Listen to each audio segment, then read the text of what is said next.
राजकुमारी और जादुई फूल।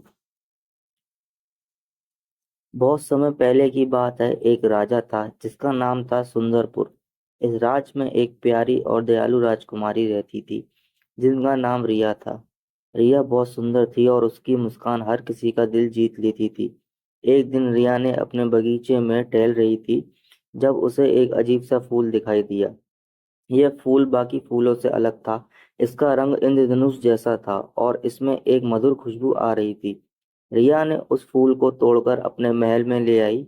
उस रात जब रिया सो रही थी, वह अचानक जाग गई और देखा कि वह फूल चमक रहा है। जैसे ही उसने उसे छुआ, वह एक जादुई जंगल में पहुंच गई। उस जंगल में पेड़ बोल सकते थे और जानवर नाचते थे।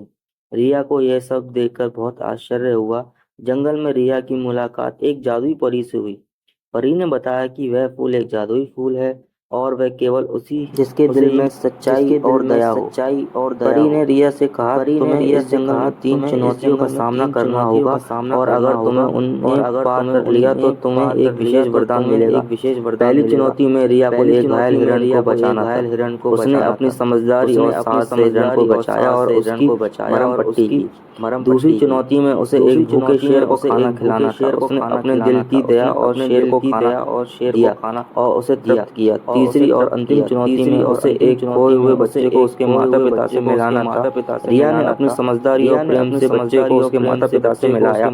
तीनों चुनौतियों को सफलतापूर्वक पार करने के बाद परी ने रिया को एक जादुई तारा दिया। परी ने कहा, यह तारा तुम्हारे राज्य में शांति और समृद्धि लाएगा। तुम्हारी दया और साहस की वजह से तुम्हारा राज्य हमेशा खुशहाल रहेगा।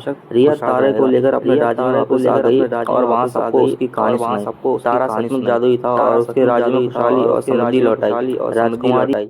राजकुमारी रिया की दया और साहस की कहानियां दूर दूर तक फैल गईं और सभी ने उनकी प्रशंसा की। और इस तरह सुंदरपुर राज्य में हमेशा के लिए खुशहाली और शांति बनी रही। ऐसी कहानी सुनने के लिए हमारे चैनल को लाइक करें और सब्सक्राइब करें।